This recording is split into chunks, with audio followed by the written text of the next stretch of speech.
The science behind the chakras. You've seen and heard of the 7 chakras. They're used in meditation, represented in art and jewelry. But what is the actual science behind the chakras, the colors, the alignment with the human body? In today's video, I'm going to share a science lesson on chakras from the amazing website and channel Spirit Science. They create awesome videos on multiple subjects. I'll include a link to their sites as well. So stay tuned and learn. Now, for us to even start to understand chakras, first we have to understand the basics of light and color. If you take pure light and shine it through a prism, the light will break into a spectrum of 7 colors: red, orange, yellow, green, blue, indigo, and violet. We familiarly recognize this as the spectrum of the rainbow, or even more familiar, the basic palette in Photoshop. This spectrum, as we know it, is the foundation of every visible color. What you might not know about color is that each color has its own vibration. Red has the longest wavelength and the slowest vibration frequency. We recognize this as warm and stimulating. Violet has the shortest wavelength and the fastest frequency, and we recognize it as cool and calming. I don't think I have to describe what happens between these two colors. It's just a frequency change. This basic knowledge, believe it or not, is very important, but we're going to have to look at some other stuff first. Now, in modern science, we've learned that certain colors can stimulate mental activity, and other colors can calm the mind.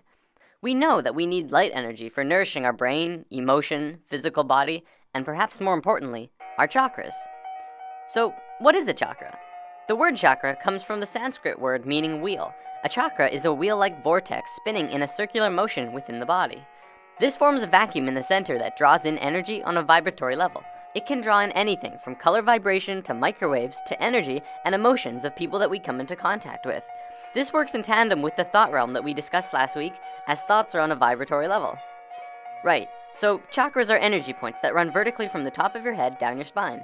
Depending on how you look at it, there are 7, 8, or 13 primary chakras, as well as over hundreds of smaller, less important ones that are just scattered around the body. I'm going to cover the 8 and 13 later on, so for now let's just stick with the basic 7. Your chakras are kind of like the etheric motor of the soul.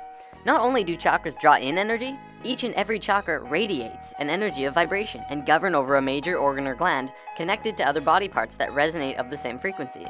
To have balanced and aligned chakras will make you happier, healthier, and more in tune with yourself. When one chakra center is out of sync, it may eventually affect the organs and glands that it's connected to, and cause chakras neighboring them to also go out of sync, causing a chain reaction and many bodily imbalances. A chakra can become out of balance when it is overactive, underactive, or possibly congested or blocked. This is almost always felt on a mental, emotional, or physical level. The benefits to energizing your chakras and learning about them are primarily for a harmony of mind, body, and spirit. Your mind alone cannot nurture your whole being, nor can a proper food diet solve all of your problems. It is through your chakras that you can learn to balance all of you, bringing you into a healthier state of consciousness. As I mentioned before, each chakra is connected to an organ or gland, which governs over a section of the body. The order of the chakras actually go from the bottom up, starting with red, and changing vibrations in each chakra until you get to violet. Before we go any further, think about this. When you break light apart, you get 7 colors. These are the same 7 colors that our physical body is tethered to. What would you see if you were to look at a human through an etheric prism? Are we beings of light? Think about it. Now, not only does each chakra connect to an organ or gland, but each chakra also has a very specific trait. The first chakra is survival and is connected to the adrenal gland. The next one is sex or interaction, which is connected to the gonad. The third is power or ego and is connected to the pancreas. The fourth is love and connects to the thymus. The fifth is expression and connects to the thyroid. The sixth is the third eye, which is psychic and intuitive and connects to the pituitary gland. Finally is the crown chakra, which is the spiritual chakra and connects to the pineal gland. Survival, sex, power, love, expression, intuition, spiritual. These are the 7 traits through which we grow and are at the core of our being. Do you know of a time when you were struggling with your ego, or didn't seem to have a heart, or couldn't express yourself? If you or anyone you know have a problem or come off too strong in any of these traits, the reason why is because of an imbalance within the chakras. Okay, so we know what chakras are now, yet we haven't even begun to scratch the surface of this topic.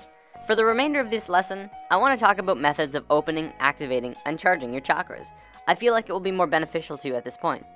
As we know, each chakra resonates to a color that we just discussed. Doing things like wearing clothing that matches the color of a chakra will cause it to resonate. I remember when I first learned about this, all of my chakras were closed except for my throat, which was way too open. The reason for this was because my bedroom was painted blue, as well as my bed sheets were blue, and every night I would get a chakra boost in that one area. Sunlight is our main source and provider of light, heat, and energy. Sunlight itself consists of energies in the form of cosmic rays, gamma rays, X-rays, visible light rays, infrared rays, microwaves, and even radio waves. Lying in the sun for half an hour can give you a powerful energy boost.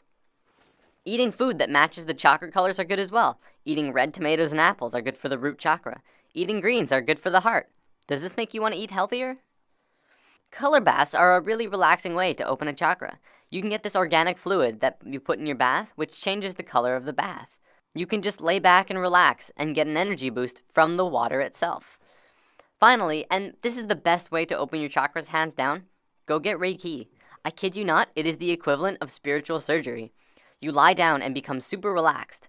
A Reiki master will then individually go over all of your chakras, opening the ones that are closed and aligning them. See, Reiki masters are people who have had spiritual training on seeing your chakras. Yeah, they can actually see them through the third eye. They learn to move energy throughout their body and connect it and flow it into yours. It's a very amazing process. You may have to ask, but Reiki masters can also typically communicate to your higher self for you and ask you what you need to progress in your path. Reiki itself is growing more and more popular in the last 15 years, so it shouldn't be very hard to find a number of places near you that have it. If you're serious about this and you don't know where to start, Reiki is an excellent first step. Medical science has proven that toxins and impurities, including negative thoughts, chemicals in our food, and other pollutants can influence the body. If these are consistent, chakra imbalances can manifest, which may eventually affect us on a mental and physical levels. Traditional healthcare at this time is unable to naturally or totally alleviate symptoms or cure all of our problems. This means it is up to us to improve our health conditions. We cannot forget about our whole being. In today's society, we put way too much emphasis on independence and not enough on interdependence. Our chakras are interdependent of each other, and we need to take care of all of them to take care of our whole. And that's basics of chakras. That's the video for today. Thanks for tuning in. Peace, love, and light.